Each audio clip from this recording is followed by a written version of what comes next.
Hello दोस्तों, नमस्कार। कैसे हैं आप लोग? बहुत बहुत स्वागत है हमारे आज की इस वीडियो में, जिसका नाम है हम अपने घर में रहते हुए कैसे बिजनेस करें। दोस्तों, आज मैं आपको कुछ ऐसी बातें बताऊंगा जो कि आप घर पे रह के भी आप अपना काम कर सकते हैं और बहुत अच्छे से कर सकते हैं, चाहे वो हमारे गांव के लोग हों या फिर पढ़े लिखे नौजवान युवा लोग हों। तो चलिए शुरुआत करते हैं आज की इस वीडियो की। तो इस लॉकडाउन के बाद या फिर कोरोना के बाद जो भी घर पे महिलाएं हैं वे अपना बुटीक का काम कर सकती हैं, यानी कपड़े की सिलाई कढ़ाई बुनाई का काम जो है ये आने वाले समय में बहुत तेज़ी से ही फैल रहा है। और महिलाओं को इसमें अक्सर देखा जा सकता है कि कैसे वह घर की महिलाएं जो हैं अपना सारा काम करते हुए भी अपना समय निकाल ही लेती हैं दूसरे कामों के लिए। तो घर की महिलाएं अगर चाहें तो ये भी काम अच्छे से कर सकती हैं। और भी गांव के बहुत से ऐसे काम है कि आप जो है सब्जी की बागवानी कर सकते हैं अपने छतों पे।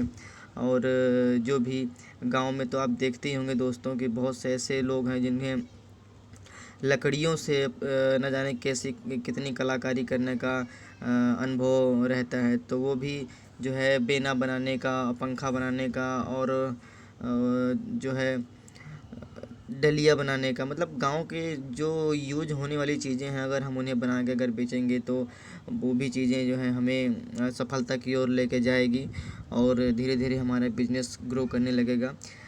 शुरू में तो आप अकेले इसमें शुरुआत कर सकते हैं। गांव के जो भी बिज़नेस है, जैसे डेयरी का फार्म हो गया, सब्जी आप लगा सकते हैं और किराने की दुकान खोल सकते हैं और ट्यूशन पढ़ा सकते हैं बच्चों को।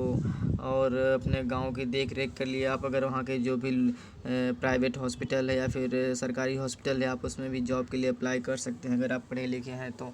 दोस्तों, सक्सेस पाने के लिए हमें आसपास की चीज़ों को देखना पड़ता है थोड़ा गौर से कि हम किस लायक बने हैं और हमारे अंदर ऐसी कौन सी काबिलियत है जिसको हम कर सकते हैं अच्छे से, जिसको हम पा सकते हैं।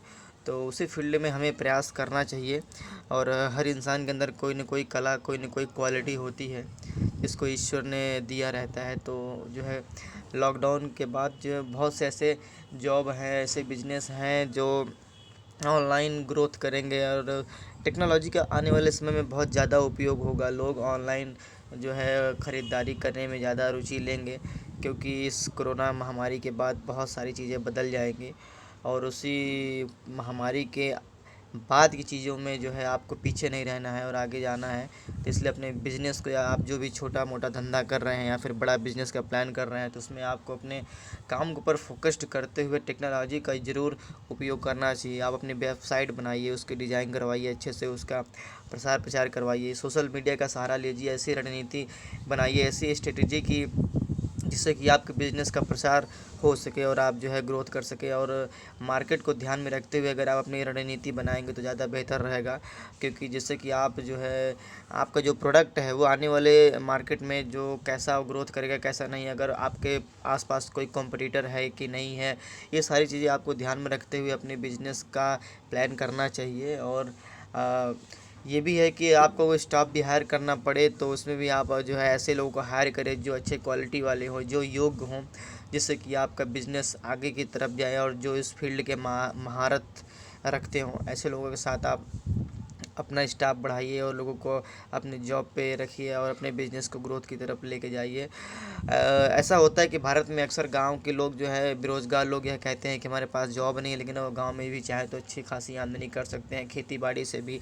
जिनके पास खेती बाड़ी नहीं है वो अपने घर पे ही छोटा बिज़नेस की शुरुआत कर सकते हैं, जैसे मसाले की पैकिंग का बिज़नेस है, किराने की दुकान है, सब्जी की दुकान है और बहुत से ऐसे पानी पूरी की दुकान। तो ऐसे कई सारे बिजनेस है आप कर सकते हैं। जो भी गांव के युवा लोग हैं, जो पढ़े लिखे लोग हैं, जिनको लैपटॉप कंप्यूटर चलाना आता है, वो लोग भी चाहें तो आज के समय में ब्लॉगिंग कर सकते हैं। ब्लॉगिंग का आजकल अच्छा खासा स्कोप है, उन्हें एडसेंस के माध्यम से बहुत सारा इनकम होने का ज़रिया रहता है।